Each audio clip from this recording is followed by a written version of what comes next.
Assalamu alaikum dear students. In this lecture we will discuss about inelastic collision in one dimension. हमने inelastic के दोनों topics ही consecutively cover करने हैं, one dimension, inelastic collision in one dimension and inelastic collision in two dimension.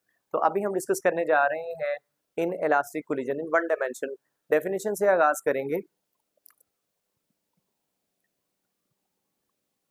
जो इसकी definition है, जैसा हम प्रीवियसली भी इसको डिस्कस कर चुके हैं कि इनइलास्टिक कोलिजन एक ऐसी टाइप ऑफ कोलिजन होती है जिसमें kinetic energy of the system conserve नहीं रहती, but momentum of the system वो ऑल टाइप ऑफ कोलिजन्स में हमेशा कंजर्व रहता है।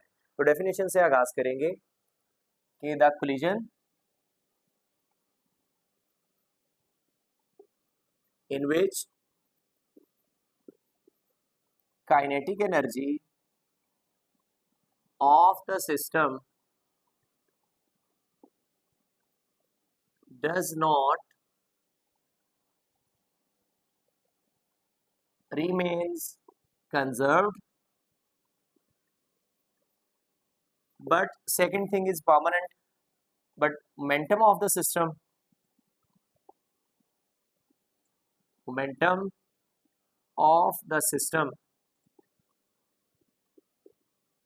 remains conserved। ये बच्चों इसकी डेफिनेशन है। इसको अगर आप मैथमेटिकली लिखें तो याद रखिए, इस तरह की कोलिजन्स में जो initial kinetic energy of the system है ये हमेशा ग्रेटर रहेगी final kinetic energy of the system, क्योंकि हमारी जो कुछ फॉर्म ऑफ एनर्जी है ये जैसे ही, क्योंकि ये मैक्रोस्कोपिक लेवल पे जितनी भी कोलिजन्स होती हैं इसको आप इनइलास्टिक कहते हैं। जैसे टू कार्स की कोलिजन, तो जब दो कार्स आपस में कोलिजन परफॉर्म करेंगी, कोलाइड करेंगी, तो आप देखेंगे सबसे पहले इम्पैक्ट पे आपको sound energy, then heat energy, then कुछ एनर्जी हमारी वो कार्स की डिफॉर्मेशन में यूटिलाइज हो जाती है। तो ये वो एनर्जीज हैं जो हमारी वेस्ट हो गई हैं। तो टोटल एनर्जी अगर आप देखें इनिशियल काइनेटिक एनर्जी तो जो थी उससे कम हो जाएगी final kinetic energy of the system, क्योंकि कुछ एनर्जी हमारी वेस्ट हो जाती है। तो यहाँ पर हम ये लिखेंगे कि क्यों इनिशियल काइनेटिक एनर्जी फाइनल से ज्यादा है, कि सम काइनेटिक एनर्जी जो लॉस्ट हुई है is lost in the form of heat, इसी तरह साउंड, इसी तरह कुछ इंटरनल एनर्जी प्रोड्यूस होगी, कुछ एनर्जी हमारी इंटरनल एनर्जी की फॉर्म में वेस्ट हो जाएगी, and in the deformation,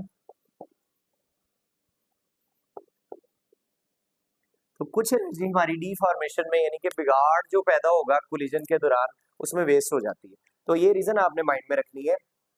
initial kinetic energy of the system final से इनइलास्टिक कोलिजन में हमेशा ही ज्यादा होगी, और कुछ एनर्जी हमारी कहाँ वेस्ट हो जाती है, हीट की फॉर्म में, साउंड है, इंटरनल एनर्जी है या डिफॉर्मेशन है। और याद रखिए इनइलास्टिक कोलिजन में जो डिफॉर्मेशन बॉडीज में प्रोड्यूस होता है ये परमानेंट होगा।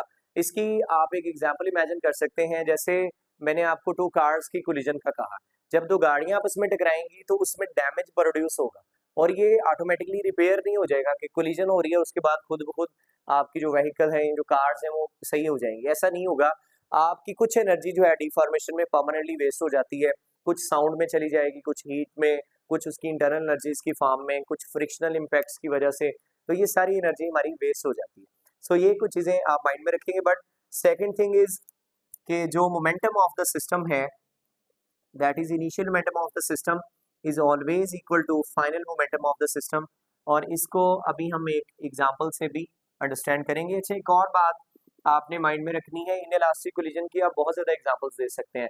टू कार्स की कोलिजन आप कह दें वो इनइलास्टिक है, या आपके पास एक रबर बॉल है, कोई भी आपके लिए एक बॉल है, उसको आपने फ्लोर के ऊपर इस तरह स्ट्राइक करवा दिया है, जैसे ही आप उसको रिलीज करेंगे वो बॉल जाके डाउनवर्ड कोलाइड करेगी, इस दौरान साउंड प्रोड्यूस होगा, और वो बॉल लेट से आपने इतनी हाइट से डाउनवर्ड ड्रॉप की है तो कभी भी वो अपनी ओरिजिनल हाइट को रीगेन नहीं कर पाएगी, क्योंकि साउंड और फ्रिक्शनल कॉन्टेक्ट की वजह से कुछ एनर्जी हमारी वेस्ट हो चुकी है। तो ये इनइलास्टिक कोलिजन की आप बहुत ज्यादा एग्जांपल्स जो है इस तरह से दे सकते हैं। लेकिन बच्चों ये सारी एग्जांपल्स हैं इनइलास्टिक कोलिजन की, लेकिन अभी आपकी बुक में जो केस डिस्कस किया हुआ है वो है परफेक्टली इनइलास्टिक कोलिजन का। तो परफेक्टली इनइलास्टिक कोलिजन ये होता है कि जब आप एक ऑब्जेक्ट, लेट से एक वुडन ब्लॉक है और आपने एक बुलेट फायर की है, वो जाके उस बुलेट के अंदर स्टिक हो गई है, यानी कि उसके अंदर कुछ पेनिट्रेट हुई है, देन उस ब्लॉक को बुलेट जो है आगे की सीट के यानी कि लेके चलना शुरू हो जाती है। तो हम ये जो केस है ना कि जिसमें आफ्टर कोलिजन जो बॉडीज हैं वो आपस में स्टिक हो रही होती हैं और एक कॉमन वेलोसिटी से चलना शुरू हो जाती हैं, ये हम परफेक्टली इनइलास्टिक कोलिजन को डिस्क्राइब करेंगे। जरा देखिए कि परफेक्टली इनइलास्टिक कोलिजन क्या है कि आफ्टर कोलिजन, टकराव के बाद the bodies stick together, bodies stick हो जाती हैं, चिपक जाती हैं, एंड मूव, और फिर एक कॉमन वेलोसिटी से चलना शुरू होती हैं। और ये मैं आपको किसके लिए बता रहा हूं, परफेक्टली इन इलास्टिक कोलिजन। ये परफेक्टली इन इलास्टिक कोलिजन में ये केस हम लेके चलेंगे। अदरवाइज हमने कहा कि बाकी कोलिजन जो आप माइक्रोस्कोपिक लेवल पे देखते हैं वो इन इलास्टिक ही होती हैं। अच्छा, इसकी आप एक और एग्जांपल ले सकते हैं कि लेट्स से बच्चों आपके पास एक बॉडी जो है वो हार्ड है और दूसरे, या आप यूं कह लीजिए कि एक बॉडी और इसी तरह उसके कंपैरेटिव जो दूसरी बॉडी ले रहे हैं, दोनों को आप सॉफ्ट इमेजिन कर लें। लेट्स से जैसे दो आटे के पेड़े हों, आप एक आटे के पेड़े को इस तरह से दूसरा रेस्ट में पड़ा हुआ है, हम इसके साथ यूं स्ट्राइक करते हैं। जब स्ट्राइक करेंगे तो वो दोनों आपस में चिपक जाएंगे क्योंकि उसमें कुछ डिफॉर्मेशन प्रोड्यूस होगी और ये उस डिफॉर्मेशन के की वजह से उसके साथ स्टिक हो जाएगी बॉडी। तो ये भी आप एग्जांपल ले सकते हैं, वरना जो बुलेट सिस्टम मैंने कहा है वो भी आप एग्जांपल इसकी इमेजिन कर सकते हैं। अब जरा देखिए इस तरह के कोलिजन्स में जो हमने वेरिफिकेशन करनी है, हम law of conservation of momentum और जो लॉस इन काइनेटिक एनर्जी आया है, ये दोनों जो इक्वेशंस हैं वो हम ट्रेस करने जा रहे हैं। तो बच्चों हम एग्जांपल से आगाज करेंगे। ये हम परफेक्टली इनइलास्टिक कोलिजन के लिए एग्जांपल इमेजिन कर रहे हैं। तो इसकी एक्सप्लेनेशन देखिए। एक्सप्लेनेशन में आप ये इमेजिन कर लीजिए कि लेट्स से ये एक बॉडी है जिसका मास है m1 और ये v1 वेलोसिटी से इस डायरेक्शन में ट्रैवल करती हुई आ रही है, और ये एक दूसरी बॉडी है, लेट्स से इसका मास है m2 और ये कुछ v2 वेलोसिटी से स्ट्रेट डायरेक्शन में मूव कर रही है। अब क्या होता है, हमने जो सिचुएशन लेनी है कि v1 is let's say greater than v2। अब v1 ग्रेटर देन v2 है तो ये वाली बॉडी इसके साथ जाके स्ट्राइक करेगी। जैसे इसके साथ जाके स्ट्राइक करती है तो सिचुएशन कुछ आपको यूं ऑब्जर्व होगी कि m1 ये जाके इस m2 के साथ स्ट्राइक करती है और इसमें ये डिफॉर्मेशन सी प्रोड्यूस हुई है, और ये m2 मास जो है, ये देखिए अब ये बॉडी इसके साथ जाके स्ट्राइक की है और इसके अंदर ये डिफॉर्मेशन प्रोड्यूस हुई है और ऑब्जेक्ट्स आपस में स्टिक हो चुके हैं, और स्टिक होने के बाद ये कंबाइंड एक सिस्टम की तरह ये दोनों मैसेज एक कॉमन वेलोसिटी के साथ, let's say that is final velocity, इससे मूव करना शुरू कर देते हैं। तो सिचुएशन बहुत क्लियर है, m1 m2 से टकराया, टकराने के बाद ये स्टिक हुआ, आपस में चिपका और एक कॉमन वेलोसिटी से चलना शुरू कर देते हैं। यहाँ पे इस सिचुएशन में हमने ये इमेजिन किया हुआ है कि दोनों बॉडीज मूव कर रही थी और पहले की वेलोसिटी देन ज्यादा हो जाती है और दूसरे के साथ जाके स्ट्राइक करती है और आपस में स्टिक होकर चलना शुरू हो जाती हैं। और ये आपको मैंने वाज़ेह तौर पे बताया कि हम परफेक्टली इनइलास्टिक कोलिजन को डिस्क्राइब कर रहे हैं।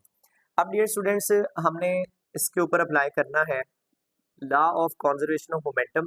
सो according to law of conservation of momentum, इसके अकॉर्डिंग हम ये बात जानते हैं कि initial momentum of the system must be equal to final momentum of the system. अब आप देखिए इनिशियल मोमेंटम कितना है। इनिशियली हमने m1 बॉडी को देखा v1 वेलोसिटी से चल रही है, m2 जो है मास वो v2 वेलोसिटी से मूव कर रहा है। सो इनिशियल मोमेंटम आप लिख सकते हैं m1 v1 plus m2 v2 equals, finally ये हुआ है कि दोनों ऑब्जेक्ट्स कोलाइड किए, स्टिक हुए आपस में और स्टिक होके कॉमन वेलोसिटी से चल रहे हैं, तो दोनों का मास इकट्ठा हो गया यानी कि कंबाइंड हो गया। तो आप इसको लिख सकते हैं m1 प्लस m2, या आप इसको इकट्ठा मास m1 प्लस m2 काउंट करेंगे, या आप इसको कैपिटल M भी यूज कर सकते हैं।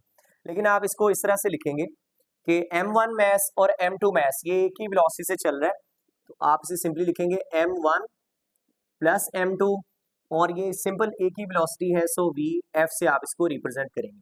सो ये बच्चों ये मोमेंटम के कॉन्जर्वेशन की इक्वेशन आपको मिल गई है, जो ऑब्जेक्ट की स्टिकिंग के बाद दोनों का मास कंबाइंड होने की वजह से ये मोमेंटम प्रोड्यूस हो रहा है। अब आपसे ये पूछा जाता है कि इनकी फाइनल या कॉमन वेलोसिटी या कंबाइंड वेलोसिटी आप ट्रेस कीजिए, तो वो आप सिंपली ट्रेस कर सकते हैं। ये VF की वैल्यू हमने निकालनी है, ये वाला एक्सप्रेशन जो मल्टीप्लाई हो रहा है इस साइड पे आके सेपरेटली डिवाइड हो जाएगा, तो आप इसको कुछ यूं लिख सकते हैं m1 डिवाइड बाय, आप देखिए ये मैसेज के साथ आप फ्रैक्शन बनाएंगे, वेलोसिटी को हम सेपरेटली लिखेंगे ताकि थोड़ा एक्सप्रेशन क्लियर हो जाए। m1 प्लस m2 इस साइड पे आके डिनोमिनेटर बन जाएगा, सो m1 प्लस m2। अब देखिए इस फैक्टर के साथ जो मल्टीप्लाई हो रहा है वो वेलोसिटी है, दैट इज v1।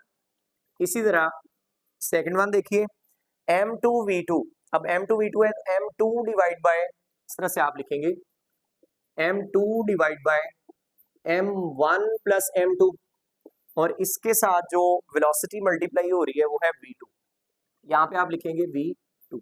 ये आपको वैल्यू किसकी मिल गई है, फाइनल वेलोसिटी की, या आप इसको कंबाइंड वेलोसिटी भी कह सकते हैं। इसी तरह डियर स्टूडेंट्स यहाँ पे उसने एक स्पेशल केस पिक किया हुआ है। स्पेशल केस ये है, वो कहता है कि लेट्स से आप ये इमेजिन कर लें कि हमारी जो नेक्स्ट सिचुएशन है उसमें जो m2 मास है ये रेस्ट पर है, तो यहाँ पे हम कंसिडर करने जा रहे हैं एक स्पेशल केस। स्पेशल केस क्या है कि लेट अस कंसिडर दैट कि m2 mass is at rest, m2 mass rest पर है, तो फिर इसकी जो common velocity that is v2 velocity ये जीरो हो जाएगी। तो आपने ये जो रिलेशन डिराइव किया हुआ है इसमें आप v2 की जो वैल्यू है वो जीरो पुट कर दें, तो आपको देन इस सिनेरियो में, अच्छा ये देखें सिचुएशन कुछ यूं है कि ये m1 मास है, v1 वेलोसिटी से मूव करता हुआ आ रहा है, और m2 इस सिचुएशन में हमने ये कहा हुआ है कि ये रेस्ट में है। तो जब ये रेस्ट में होगा तो ये बॉडी जब इसके साथ जाके स्ट्राइक करेगी, सो लेट्स से इस तरह से ये स्टिक हो जाती हैं,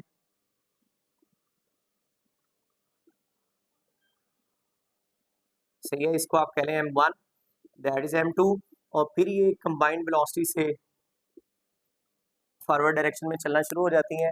इस सिचुएशन में v2 चूंकि जीरो है तो आप v2 वैल्यू जीरो पुट कीजिए, ये एक्सप्रेशन कुछ यूं बन जाएगा m1 divide by m1 plus m2 into v1, ये एज इट इज लिखा हमने। इधर v2 की जगह जब जीरो पुट करेंगे तो ये सारा एक्सप्रेशन ही हमारा जीरो हो जाएगा, तो सिंपली इसको आप लिख सकते हैं m2 divide by m1 plus m2। अब v2 जो है ये जीरो के इक्वल है, सो हमारा जो कंबाइंड या फाइनल वेलोसिटी का एक्सप्रेशन है ये सारा फैक्टर जीरो हो गया, जस्ट वो रिड्यूस हो जाएगा m1 divide by m1 plus m2 into v1। सो ये आपको कॉमन वेलोसिटी इस केस में मिल गई है। यहाँ तक बच्चों हमने मोमेंटम के रिजल्ट्स को डिराइव कर लिया है, जिसमें ये हमारा एक रिजल्ट है कि जब सेकंड ऑब्जेक्ट रेस्ट में होगा तो ये फाइनल वेलोसिटी होगी, और ये जब दोनों ऑब्जेक्ट्स मूव कर रहे होंगे इन इलास्टिक कोलिजन में तो ये फाइनल वेलोसिटी का एक्सप्रेशन है। इससे हम कुछ न्यूमेरिकल्स भी सॉल्व करेंगे। सेकेंडली हमने यहाँ पे देखना है कि हमारी सिस्टम की जब कोलिजन हुई है तो एनर्जी कितनी लॉस्ट हुई है, तो हम अभी काइनेटिक एनर्जी के लॉस के लिए जो रिलेशन है वो डिराइव करने जा रहे हैं।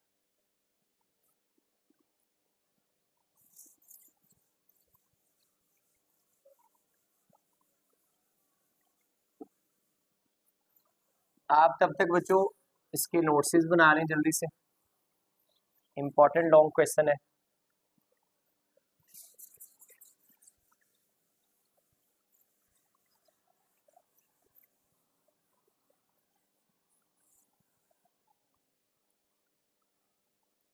जी प्यारे बच्चों, अभी हम ट्रेस करने जा रहे हैं लॉस इन काइनेटिक एनर्जी, और हम इसको ट्रेस करेंगे as fractional loss in kinetic energy. Fraction loss in kinetic energy क्या है, हमारी initial kinetic energy of the system greater होती है, फाइनल काइनेटिक एनर्जी रिड्यूस हो जाती है, तो हमने फाइनल एनर्जी को इनिशियल में से सब्ट्रैक्ट करके उसी को इनिशियल वैल्यू पे डिवाइड कर देना है, जिससे आपको फाइनल जो फ्रैक्शनल लॉस है वो उसका एक्सप्रेशन मिल जाएगा। तो जरा देखिए, इसको आप यूं लिख सकते हैं, इनिशियल काइनेटिक एनर्जी जो कि इस केस में ग्रेटर है फाइनल काइनेटिक एनर्जी, और इसी को आप डिवाइड करेंगे इनिशियल काइनेटिक एनर्जी।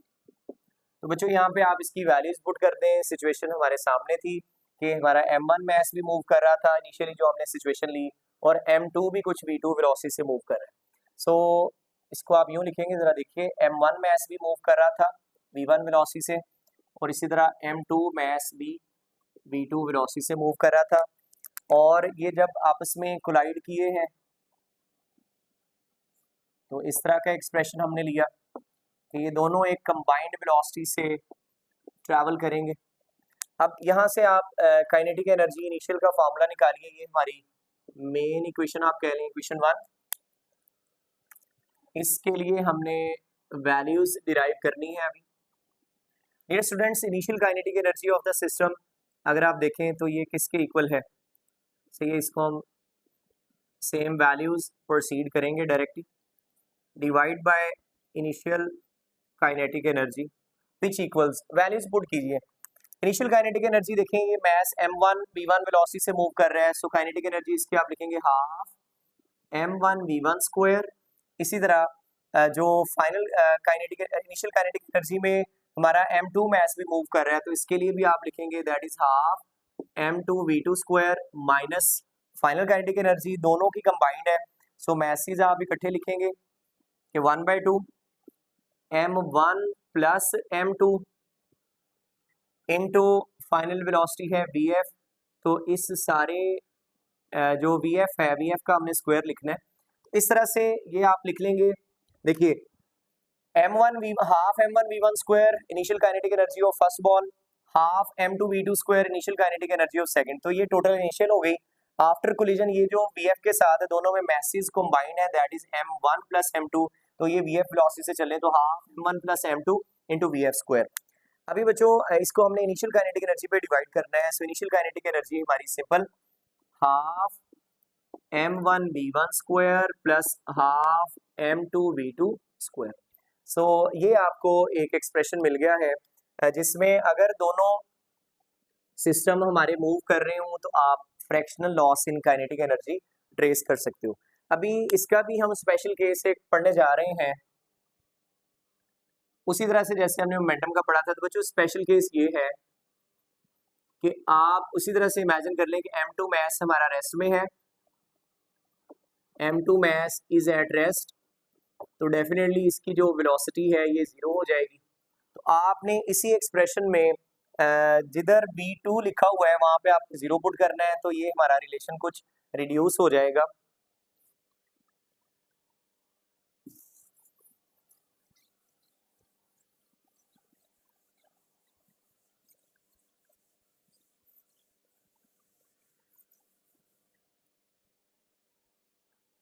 जी डियर स्टूडेंट्स, आप इसको पुट कीजिए, ये आ जाएगा kinetic energy initial minus kinetic energy final divide by kinetic energy initial. Equality में देखिए half m1 v1 square as it is, v2 just आप जीरो पुट करेंगे तो ये एक्सप्रेशन आपका रिड्यूस हो जाएगा। आप इसे लिख सकते हैं half m1 v1 square plus 1/2 m2 v2 की जगह जीरो आ जाएगा, माइनस फाइनल वैल्यू जो है दैट इज हाफ, और इसी तरह m1 plus m2। Dear students, यहाँ पे एक हमने छोटी सी रिप्लेसमेंट और यूज करनी है। vf की वैल्यू हम ऑलरेडी ट्रेस कर चुके थे, जो कि स्पेशल केस का रिजल्ट थी कि जब सेकंड ऑब्जेक्ट रेस्ट में होगा तो आफ्टर कोलिजन जो उनका कंबाइंड वेलोसिटी का एक्सप्रेशन है वो ये वाला होगा। तो vf की वैल्यू भी यहाँ पे यूज करेंगे ताकि हमारा कुछ रिजल्ट सिंप्लीफाई हो जाए। तो देखते हैं, vf का स्क्वायर है चूंकि, और vf की वैल्यू ये लिखी हुई है, इसको आप लिखेंगे m1 divide by m1 plus m2 into v1।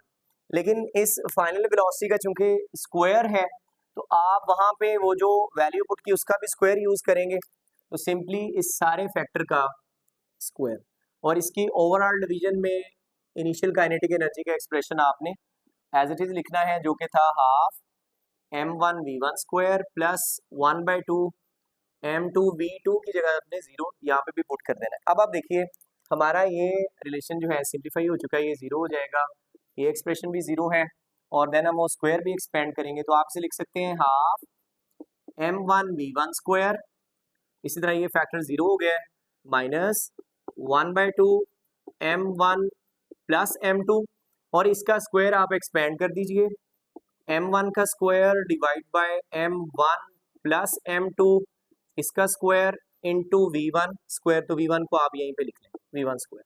तो ये बच्चों हमारा स्क्वायर एक्सपेंशन के बाद ये रिजल्ट बच गया है। और फ्रैक्शन में अगर आप देखें तो ये फैक्टर 0 हो गया, तो जस्ट ये लिखेंगे आप हाफ m1 v1 स्क्वायर। तो अभी बच्चों इसको आप थोड़ा सा और सिंप्लीफाई कर लें, जैसे ये देखें m1 प्लस m2 स्क्वायर के साथ कैंसिल आउट हो गया, तो जो बाकी बचा रिजल्ट वो लिखते हैं half m1 v1 square minus 1/2 m1 square v1 square, इसको आप लिखिए m1 स्क्वायर v1 स्क्वायर, और फ्रैक्शन में ये सेम बचा हुआ है सिंगल पावर के साथ m1 प्लस m2, और इसकी जो ओवरऑल डिवीजन है वो है हाफ m1 v1 स्क्वायर। यहाँ बच्चों जस्ट हमारा एक स्टेप बाकी है जिसमें हम कॉमन फैक्टर चूज करेंगे। जी डियर स्टूडेंट्स, इसको आप सिंप्लीफाई करेंगे हाफ m1 v1 स्क्वायर, जरा तो जो करें हाफ m1 v1 स्क्वायर, इस फैक्टर में ये जो अवेलेबल है, इस सेकंड फैक्टर के अंदर भी ये सेम टर्म अवेलेबल है, तो आप इसको कॉमन पिक कर लीजिए। हम कॉमन लेंगे half m1 v1 square, inside देखिए क्या बचा है, इसकी जगह पे 1 बच जाएगा, माइनस यहाँ देखिए m1 का स्क्वायर था, तो हाफ m1 v1 का स्क्वायर चूंकि कॉमन ले लिया तो एक सिंगल पावर बच गई है, दैट इज m1 को आप यहाँ पे लिख लें divide by m1 plus m2, और डियर स्टूडेंट्स फ्रैक्शन इसकी सेम है, that is half m1 v1 square, तो ये इसके साथ कैंसिल आउट हो गया। बाकी इसका अगर आप एलसीएम ले लें तो एलसीएम आ रहा है m1 प्लस m2, ये इसके साथ मल्टीप्लाई करेंगे आप, सो m1 प्लस m2 और माइनस का m1 एज इट इज, तो ये देखिए m1 से m1 कैंसिल आउट हो गया, तो जस्ट हमारे पास जो फाइनल रिजल्ट बच गया है that is m1 plus m2। So that is the expression of fractional loss in kinetic energy. तो ये कुछ डिटेल्ड डेरिवेशन है, इसको आप देखें बहुत ही सिंपल डेरिवेशन है, जस्ट आप इसकी प्रैक्टिस करें तो आपका ये टॉपिक कवर हो जाएगा। डियर स्टूडेंट्स एक लास्ट बात आपके साथ शेयर करनी है, वो ये कि ये बुक जब पीडीएफ फॉर्मेट में शेयर हुई थी तो उसमें लॉस इन काइनेटिक एनर्जी का एक्सप्रेशन डिराइव किया गया था।